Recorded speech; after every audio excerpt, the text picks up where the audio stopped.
Let's talk about some hot topic that we've been hearing about, the return of Angelo Matthews to the side. Despite him being a continued presence in Sri Lankan cricket for a while, he hasn't been playing. He hasn't played since March 2021. Am I right, Shan? Yes, yeah. Uh, so how good of an idea is this? What do you think? I mean, we spoke about this last time also. I think we need maybe one or two experienced players in that one day team.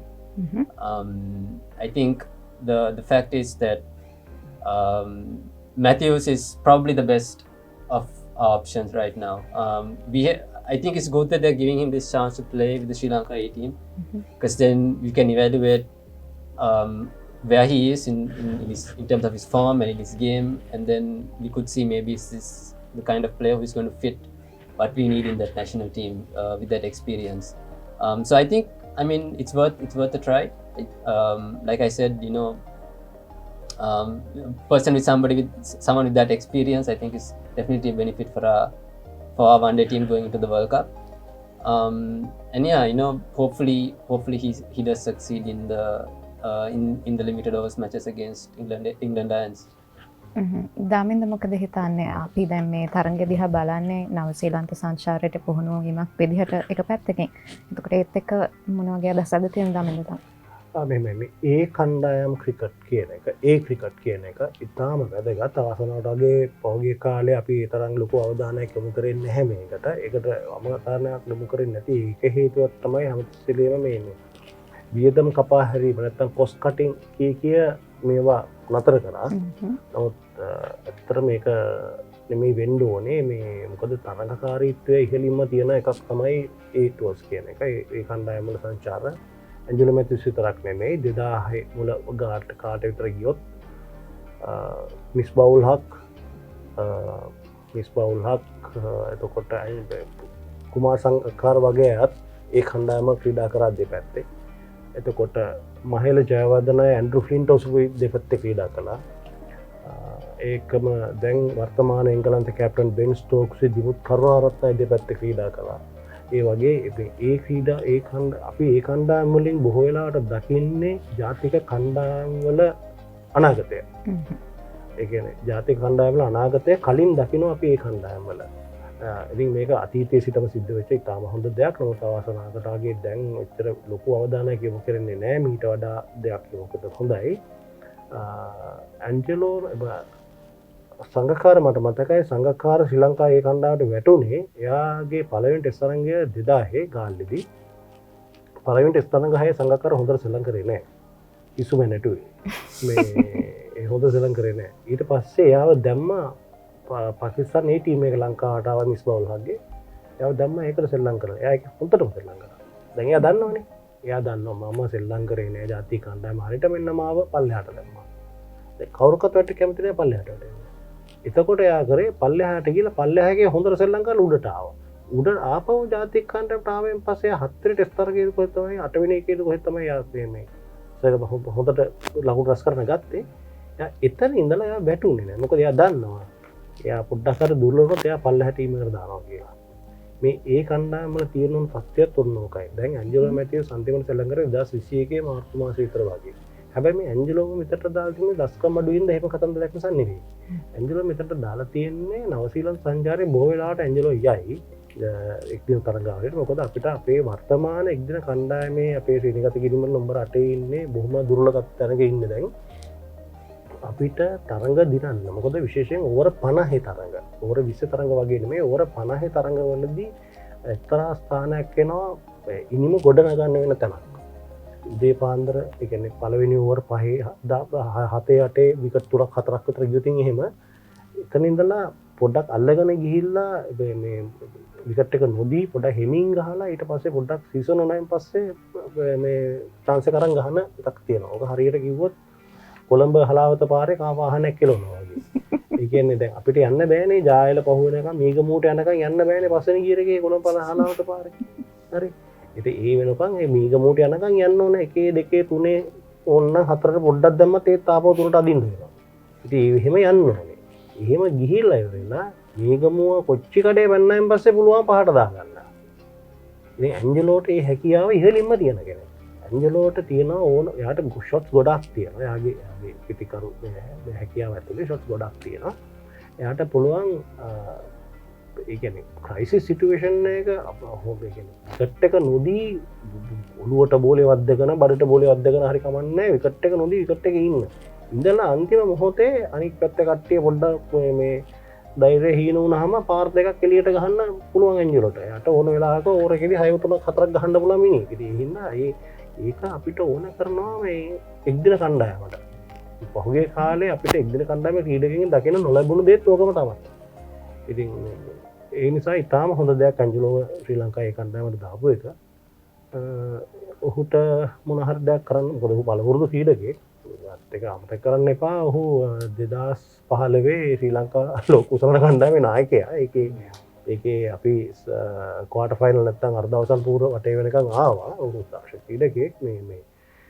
ඒක නිසා මේ අවස්ථාවක් තියෙවි අපිට ඇන්ජලෝගෙන් ප්‍රයෝජනයක් ගන්න. What are the takeaways from the matches we've seen so far? What do you think, if I ask both of you? You mean the Sri Lanka matches? Yes. මම ගාලට ගිහලා match දෙකම දවස් 8ම මගේ මැච් දෙකෙන් බැලුවා. මට ඒ ගැන කියන්න තියෙන්නේ මම මෑත කාලේ දැකපු ඉතාම හොඳ පළමු පෙළ තරඟ දෙකක්. ඉතාම හොඳ පළමු පෙළ තරඟ දෙකක්. මොකද ඕකේ කරුණු කීපයක් තියෙනවා. මොකද පිතිකරු අපේ අය ලබාගත් ලකුණු සංඛ්‍යාව විතරක් නෙවෙයි. දැන් උදාහරණයකට පළවෙනි තරඟේ අපි 120 ගානකට ඕල් අවුට් ඇත්තටම කිසිම බගකට නැති පාරවල් ගැහැව්වේ. මේ අපේ ටොප් ඕඩර් එකේ උඩ බැට්ස්මන්ලා ගිහිල්ලා තරඟේ පළවෙනි දවසේ 7 වෙනි ඕවර් එකේ මැද්දට පැනලා ගහන්න කියලා ස්ටම්ප් වෙනවා. පරණ කාලේ කෝච් කෙනෙක් හිටියනම් දෙකක් දෙනවා ළඟට කතා කරලා. ඒ කියන්නේ ඒ තරම් මේ අනුවන විදිහට පහර තෝරගත්තේ. හැබැයි එහෙම කරපු ටීම් එකම ලකුණු 331ක අවාසියකට ඒ කියන්නේ ෆස්ට් ඉනිංස් ඩෙෆිසිට් එකට මුහුණ දීලා අවාසියකට මුහුණ දීලා දෙවන ඉනිමේ 660ක් ගහනවා. 660ක් ගහලා ප්‍රෙෂර් එක අනිත් පැත්තට දාලා ඒගොල්ලන්වත් පොලොට් කරන මැච් එක දිනන්න යනවා. ඒ දේ ඒ විදිහටම සිද්ධ වෙනවා ඊළඟ මැච් එකේ. දෙවනි එකෙත් අපිට ෆස්ට් ඉනිමේ මුල් ඉනිමේ අවාසිය තියෙනවා. අපි ආය දෙවනි ඉනිමේ තව 350ක් ගන්නවා. තව 350ක් ගාලා අරගොල්ලන් ඕල් අවුට් කරන්න යනවා. අන්තිම ඒකට මැච් එක බේර ගන්න සෙල්ලම් කරන තරමට දැනට සිද්ධ වෙනවා. ඒක මෑත කාලේ කියන්නේ හරියටම කොට අවුරුදු 7කින් 8කින් විතර වගේ කාලෙක මම දැකපු ඉතාම හොඳ පළවෙනි පෙළ තරඟ දෙකක්. ඒක වැදගත්ම දේ තමයි එතන හිටියේ හෙට දවසේ ජාතික කණ්ඩායම නියෝජනය කරන ක්‍රීඩකෙක්. ඒ ක්‍රීඩකයන් ඒ තත්ත්වයට ආවා කියන්නේ ඒ ක්‍රීඩකගේ මනස ඒ තැනට හැදුනා කියන්නේ ඒක තමයි අපි දකින සාර්ථකත්වය නැත්තම් බලාපොරොත්තුව. Yeah. Any new heroes that we'd probably see in the next few years, Shahan? Yeah, I think, I mean, you can't look beyond Nishan Madhuskar, who now, he's been tipped to travel to New Zealand with the test team next month. Just the amount of runs he has scored in the last year and a half is phenomenal. And I mean, Daminda would also attest to the fact that the way he scores his runs are very impressive. And he has a makings of a good test player. We have a good test team as it is, but you know he's the kind of player, you know, if he does deliver on the promise that he has, could be a person who takes our test team to the next level. Especially given the fact that players like Angelo, Dimuth, who we depend so much on in the test team, they are heading towards the latter stages of their career. So maybe this is a player that could, you know, make sure there isn't much of a drop off, but also could possibly take our team to another level. And then, you know, you have players like Nipun Dhananjaya, Nunidhu Fernando, players who are two young players who are highly rated in the domestic game. They did well. Damin, anyone else that comes to mind from that? Not only two. There were many. Again, දෙන්න විතරක් නෙමෙයි. එතන හිටපු ඔක්කොමලා වගේ. එතන මට මතකයි දෙවනි ටෙස්ට් තරගයේදී ලහිරු උදාරට ලැබෙන්නේ බොම මේ කනගාටුදායක නැත්නම් අවාසනාවන්ත තීරණයක්. එයා පළවෙනි බවන බෞද්ධ පන්දුවක් එයා පරිසර ගිල ගහ බැක් ෆුට් එක බෝලේ ලෙග් ස්ලිප්ට යනවා. ඒක එයා අල්ලගත්තට අපි හැමෝටම පේනවා බෝලේ බිම වැදිලා අල්ලන්නේ කියලා. ඒ වුණත් තුන්වෙනි මිනිසුරු එක දෙනවා ඒක දැවියාමක් හැටියට. මොනා කරන්නද මේ මුමුණ ඩ්‍රෙසින් රූම් එකට යනවා. හැබැයි දෙවෙනි ඉනිමේ ඇවිල්ලා අලංකාර ලකුණු 60ක් ගහනවා. ඒ වගේ එහෙම ඇවිල්ලා එහෙම ෆයිට් බෑක් කරලා එම සටනක් දීලා දෙවනිනිුවේ ගහපු නිසා තමයි අපි දෙවනිනිුවේ ආය ලබන 350ක් ගහන්නේ.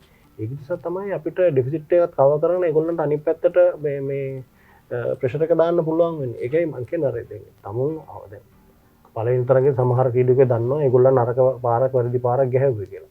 දෙවෙනි තරගෙදී ඒගොල්ලන් දන්නවා ඒගොල්ලන්ට හම්බුනේ අවාසනාවන්ත තීරණ කියලා. හැබැයි ඒක ඒ වගේ දැන් ලහිරු උදාහරණ කියන්නේ කඩු රකින්නේ. දක්ෂ පිටිකරුවෙක්. වඩාත්ම මම ওই තරඟාවලියේ සොයාගැනීම හැටියට මම දකින්නේ නිෂාන් මදුෂ්කට වඩා තරඟාවලියේ හොයාගෙන ඔය ටෙස්ට් තරඟාවලියේ හොයාගැනීම හැටියට මම දකින්නේ ලක්ෂිත රසාංජන. එයා පළවෙනි දවසේ මැදට යන්නේ මේ පළවෙනි දවසේ මැදට යන්නේ මුරකරු පිටිකරු නැත්නම් නයිට් වොච්මන් හැටියට. හැබැයි එයා ලකුණු 80ක් ගහනවා. ඒක ගහපු ගමන් එයා බෝලෙට යන විදිය, එයා පන්දුවට පහර දෙන විදිය, විශේෂයෙන් පන්දුවට පහර දෙනකොට ස්ථානගත වෙන විදිය අනුව අපිට පේනවා එයාට පිටිකරුවකට ලොකු අනාගතයක් තියෙනවා කියලා. මොකද එයා දෙවෙනි තරඟේදී කඩු 5ක් ගන්නවා. බෝල් කරලා. දෙවෙනි තරඟේදී. එතකොට එයාට බෝල් කරලා කඩු 5ක් ගන්න පුළුවන් ක්‍රීඩකයෙකුට නම්බර 7 බැට් කරනවා කියන්නේ ඒ වගේ පිටිකරු හැකියාවක් එක්ක මං හිතන්නේ පස්සු පෙළ ඉන්න පන්දුවන්ටනම් වැඩ සටහන් ලේසියි කියලා ඉස්සරහට ඒගොල්ලෝ ලොකු සටනක් කරන්න යනවා තමන්ගේ තන තියාගන්න. මෙන්න මේ කියන මේ ක්‍රීඩකයන් අතර තියෙන තරඟකාරීත්වය නැත්තම් අපි කියන එකට මේ බෙන්ච් ප්‍රෙෂර් කියලා. ඒ කියන්නේ වාඩි වෙලා බංකුව තරගේ සෙල්ලම් කරන 11 නෙමෙයි වාඩි වෙලා බංකුවේ ඉන්න අය අතර තියෙන තරඟකාරීත්වය. ඒක තමයි වැඩි වෙන්න ඕනේ. ඒක තමයි වැඩි උනේ. අපි ගාල්ලේ තරඟාවලිය දැක්ක හොඳම දේත් ඒක තමයි. අන්න ඒක තමයි වැඩි වෙන්න ඕනේ. ඒක තමයි වැඩි උනේ. දැන් අපි බලාපොරොත්තු වෙනවා එක් දින තරඟාවලියත් ඒ වගේ හොඳ දෙයක් වෙයි කියලා.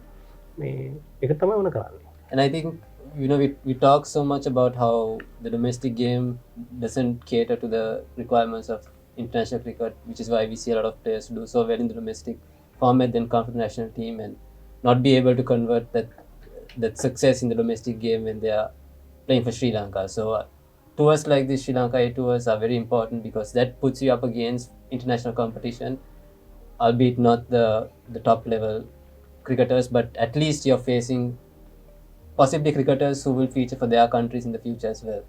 So it's important that we make space for more tours like this, give opportunities to young players to test their skills against international competition. And like Damodar said, there was a time when you had some really good players in the Sri Lanka A team, and I think that's what we need right now. Going forward, we've seen so many times that we don't have good enough players to pick up when a player is injured or another player is not performing well in the national team. But if you look at this series, it's only in isolation because it's only one tour. There is some good signs for Sri Lanka, and I mean the hope is that this continues, that they are given the platform, and that we see more players establish themselves, like some of the players that we just mentioned. All right. With that, we will be ending today's episode. We discussed a lot of serious issues in Sri Lankan sport, but according to our experts over here, there's hope yet for the development of sport in Sri Lanka. I'd like to remind our viewers to send in your thoughts on our program. If there's anything that you'd like for us to discuss during our program, we'd like to hear about it. Until we come back with another episode of Counterpoint, have a very good week.